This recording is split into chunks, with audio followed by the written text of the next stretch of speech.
Hi, I'm Junior D'Amato. In this edition of Talk About Cars, we're going to talk about windshield wipers, replacement, the different kinds, a diesel Jeep, yes, and also about battery jump starting and battery jump boxes, right here on Talk About Cars.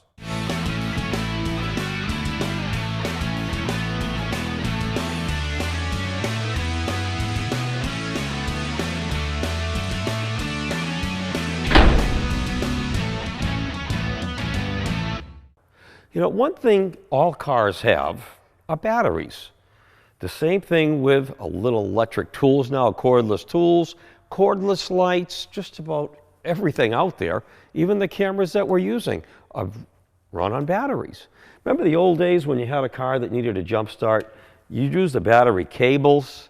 Well, you know what? You try using these days on today's computerized cars, you could let the smoke out of the box and do some real damage. So we're going to take a couple of minutes today and show you the right way to jumpstart a car that has a battery that has gone bad or dead, or someone left the lights on, or maybe someone went to Florida for 3 months, or maybe even 30 days. You know, some of today's cars, the batteries will run down inside of 30 days because of all the parasitic drain.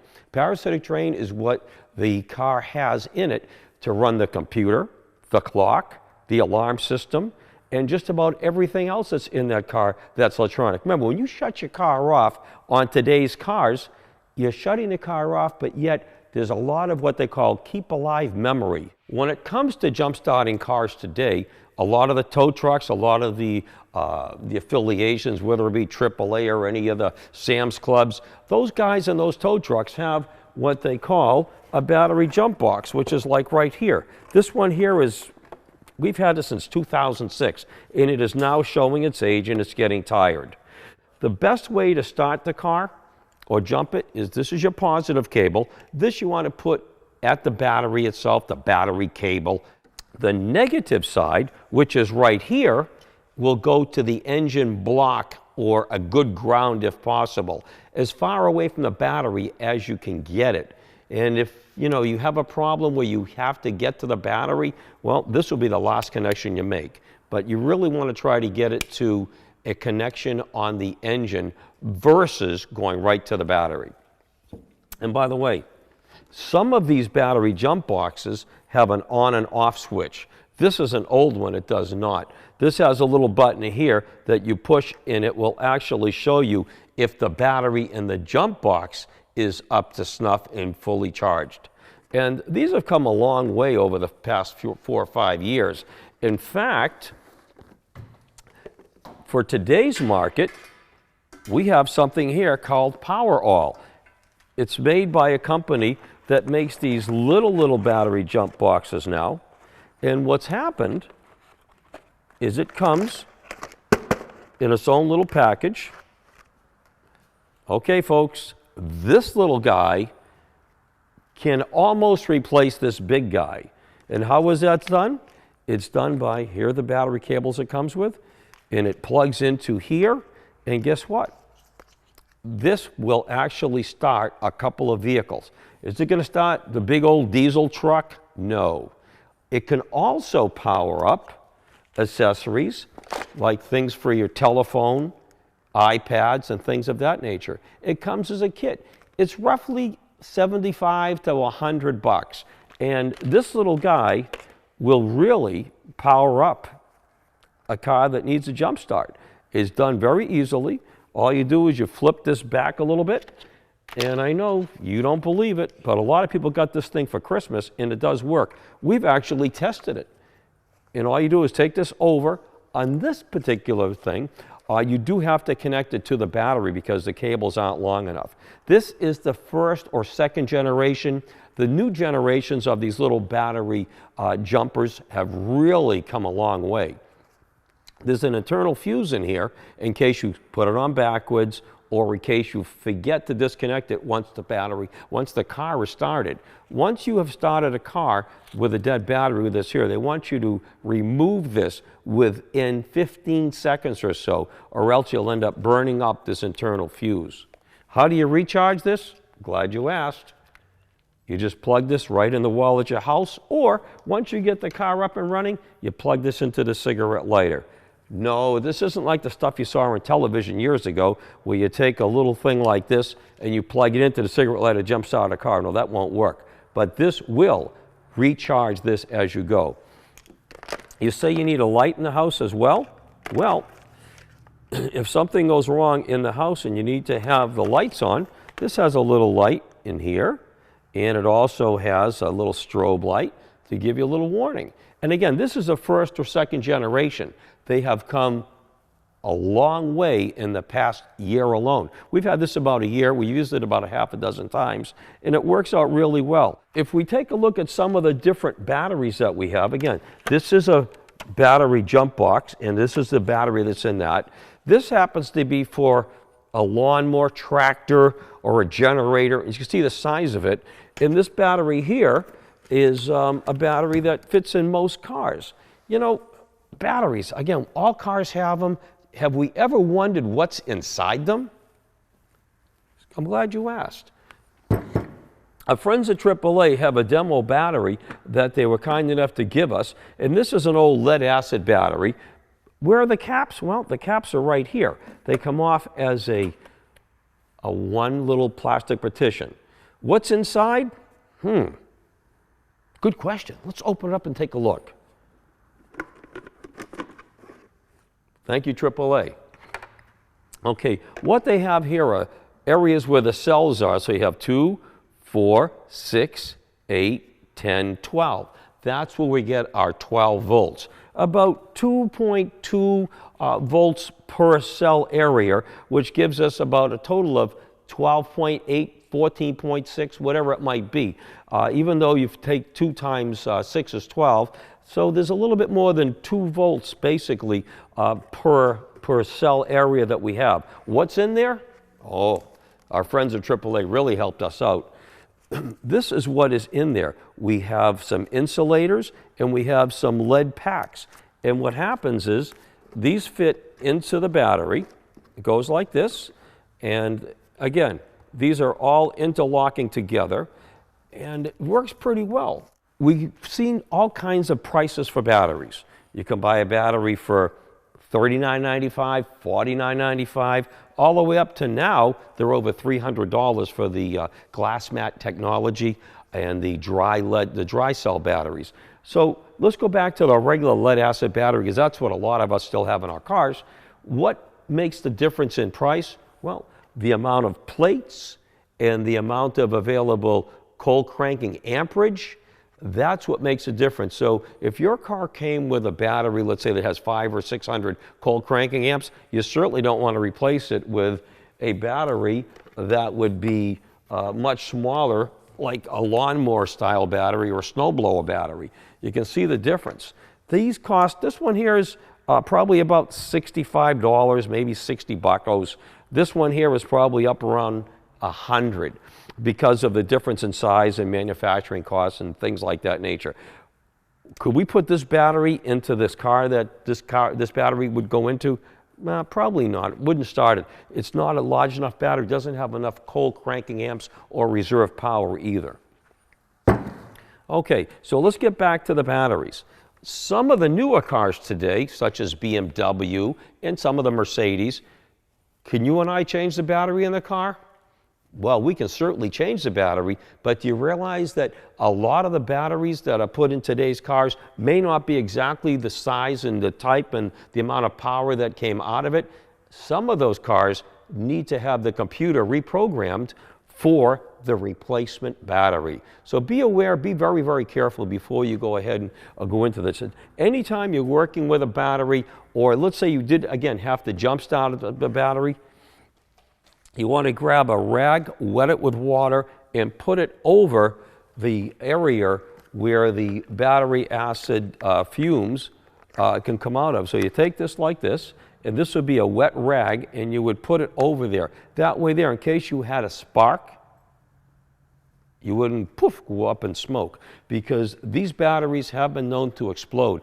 The fumes that come out of a battery are extremely, extremely explosive. Always try to cover the area of the battery up And if you're using a big battery jump box like we have here, or if you did have to resort to cables, the ground connection to your car that's dead is the last connection, and that should be done as far away from the battery as possible. So I hope you learned a little bit about battery and battery care and maintenance. Again, don't buy a cheap battery. If you can, a little bit of Vaseline petroleum jelly on top of the battery cables if you have to, after you clean them, if they show any signs of corrosion, like a few weeks back we saw one. Even though they say you don't want to use Vaseline jelly, you know what? It's okay to do that, because it's better than having nothing at all. If you don't have the correct product, we've used it on a lot of vehicles, and you know what? We'll probably continue to still use that, or a little bit of grease on the area of where the battery cable is, especially in the top mounted type batteries, like this here is the top post versus a side post that they're kind of getting away from now because of all the trouble. So that takes care of that with batteries, and the expected battery life is going to be 3 years to 4 or 5 years in some cars, but you do want to get it checked every year after the 3rd year of car ownership, because with today's fuel-injected cars, they do start up real quick and easy.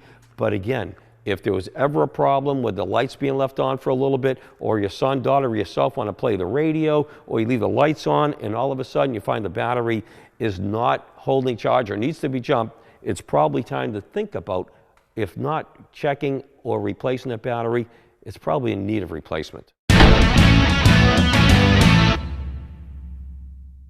Well, you know, New England weather is sometimes not the best.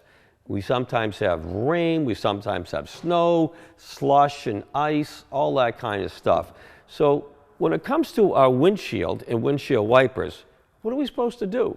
Well, in the old days, and even till today, this was the conventional wiper blade that we used. And as you can see, there was always room for snow and ice to go and get caught in between the metal and the blade. And we end up going like this to the blade to try to get the snow and ice off. And, you know, it just seemed like it was a battle all the time. Well, windshield wiper companies a few years ago came out with different ideas. And this happens to be what they call a beam, B-E-A-M style blade. And it's a one-piece blade, and as you notice, there's really no place for the snow to get caught in. And they work pretty well. And unlike this particular wiper blade that has pressure points, maybe 6 of them if you look right here, right here, right here, and 3 more on this side, our beam blade has a continuous amount of bend to it, an arch. So there's no exposed springs, and it works pretty well. Another thing you have to take into consideration when buying wiper blades is the quality of the rubber blade.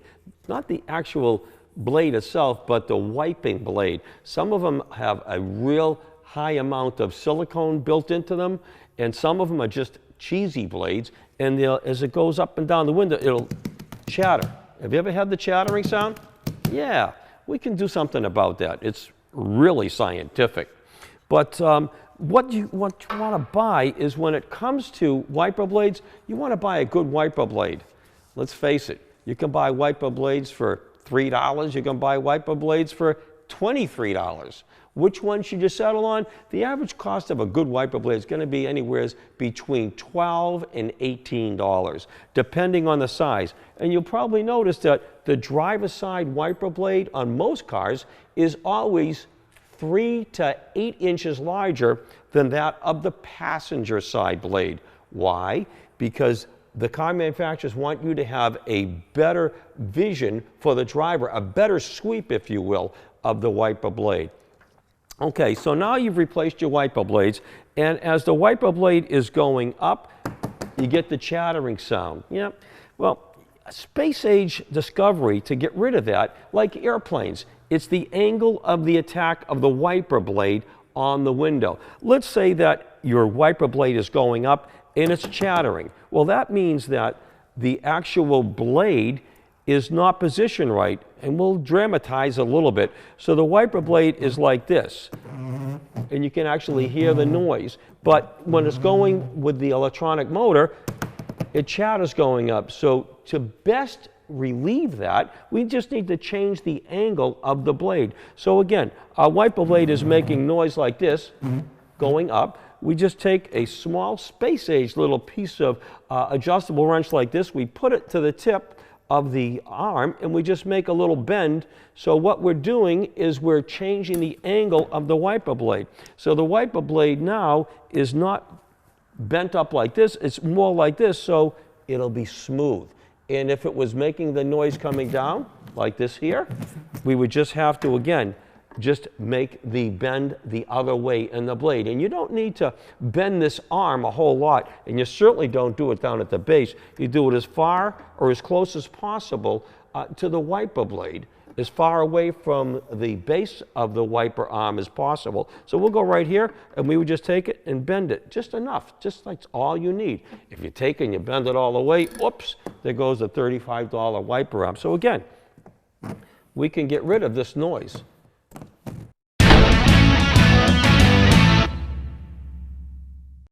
All right, so we replaced our wiper blades, and the windshield still, it has a smear to it. It's still not clean.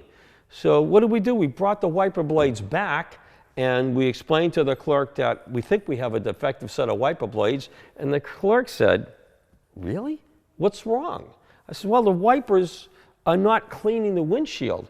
Is it streaking?" I says, "Yeah." He says, "Is there any color to the streaking?" I says, "Yeah, maybe like a little bluish color."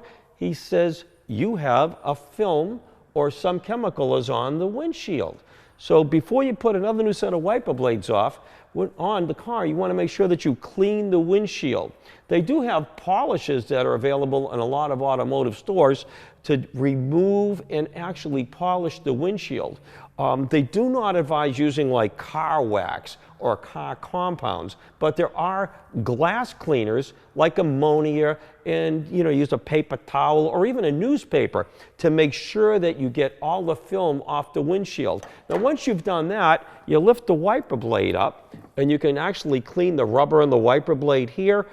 More importantly, when is the last time you lifted the wiper blade up and you used a nice cloth or even rubbing alcohol or any kind of chemical to remove at the base where the wiper sits all the crud that builds up? It's kind of like all the junk in the trunk we talked about a while back ago, and kind of like all the leaves and debris that fill up here in the bottom of the windshield area.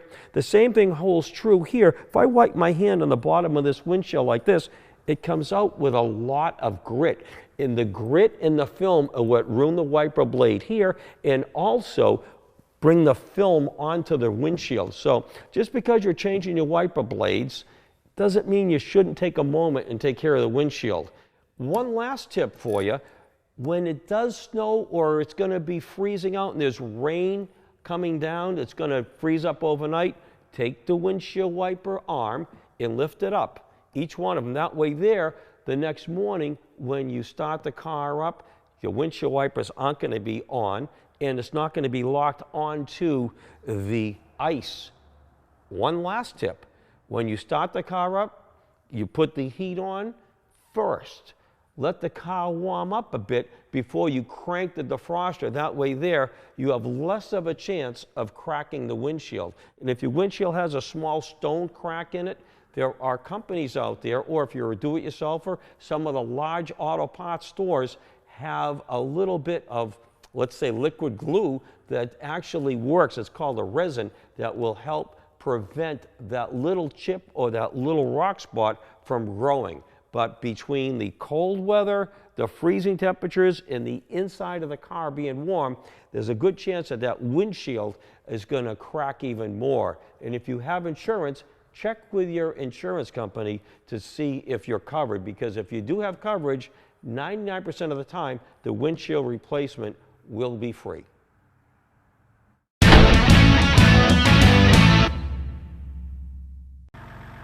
Yes, did you hear that?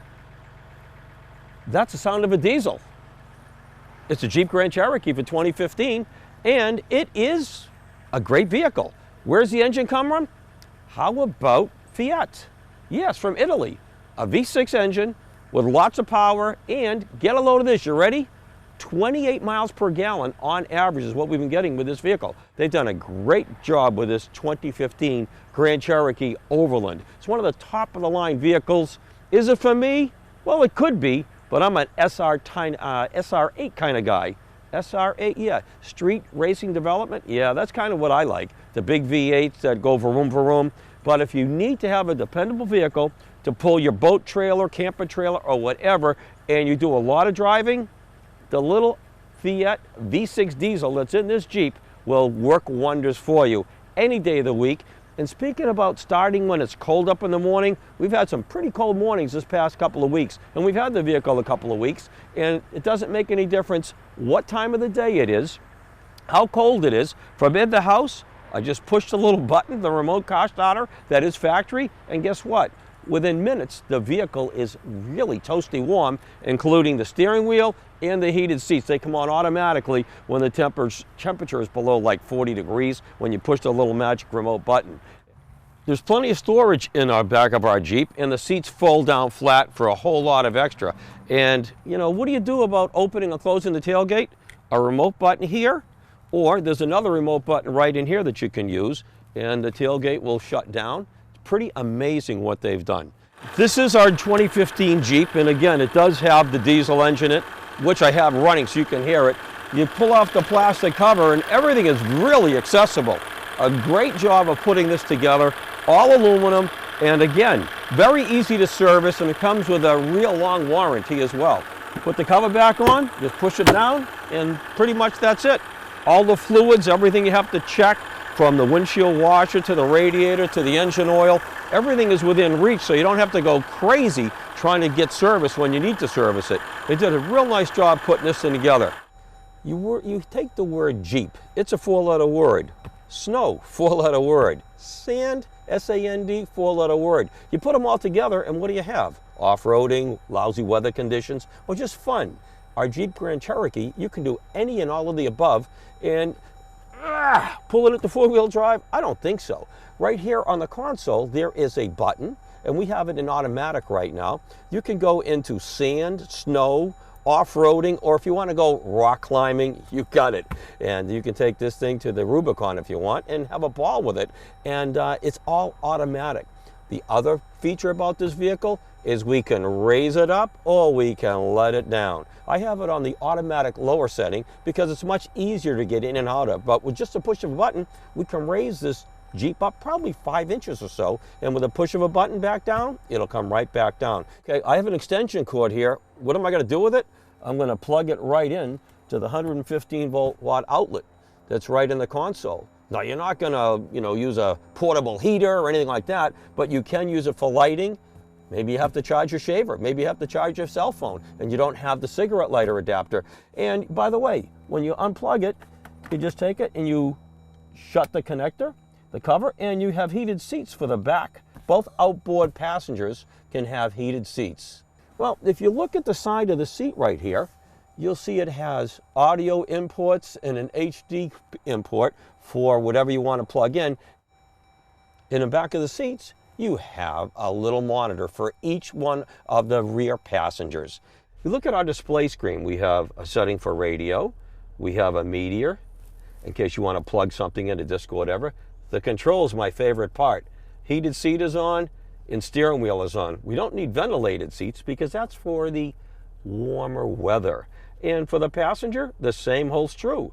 We'll go to the climate now, and we have all our climate controls, individual I might say. Oops, we're lost, we push nav. Where do you want to go? Very simple, I used it the other day. We can view the map, we can see where we are right now, and we can zoom in and zoom out very, very easily. And you see, look how clear that is, like three-dimensional. You have a telephone? Not a problem, we just push the little magic button and we can adapt a phone. I always wondered what apps were. Okay, we have different settings. We have travel link. We need a Wi-Fi high spot. You want to add a new favorite? Where was this stuff when I was growing up? Yeah, back to the controls again, and we can go to a setting page. Again, you have all the different settings. Very, very, very simple and easy to use. Unlike years ago, everything is there. You can program your lights. You can program the doors. You can program the automatic cruise control for safety and distances. And we go here, back to this, back to the radio, Sirius radio, not a problem. You like the 50s, you like the 60s, you like jazz, all with a push of a button. And I think we told you that this car has a real upgraded radio and a big subwoofer in the back. One thing I kind of neglected to tell you about, or maybe actually forgot, is the backup camera. Now, we're not moving yet, but you see how when you turn the steering wheel, the backup camera is connected to sensors on the steering wheel. And as we back up, you can hear that diesel engine just a little bit. And as we keep backing up, we get closer to a vehicle, it will alert us so we don't go crash. I've got about a foot or so between myself and the car back of me, as you can see. And if you're not paying a whole lot of attention, it will alert you pretty quickly, and it also does it on the dashboard. I think we should take it for a little ride, and you will hear maybe just a little bit of that diesel sound, and it goes away real fast, and you get used to it real fast. But if you can't deal with a diesel engine, then the gasoline engine might be for you. And that SRT8, the street racing team division of Chrysler and Dodge, that's pretty nice. In fact, they just came out with what they call a Hellcat Challenger. Boy, we got to get our hands on that someday. But let's take it for a quick ride. A lot of power and torque.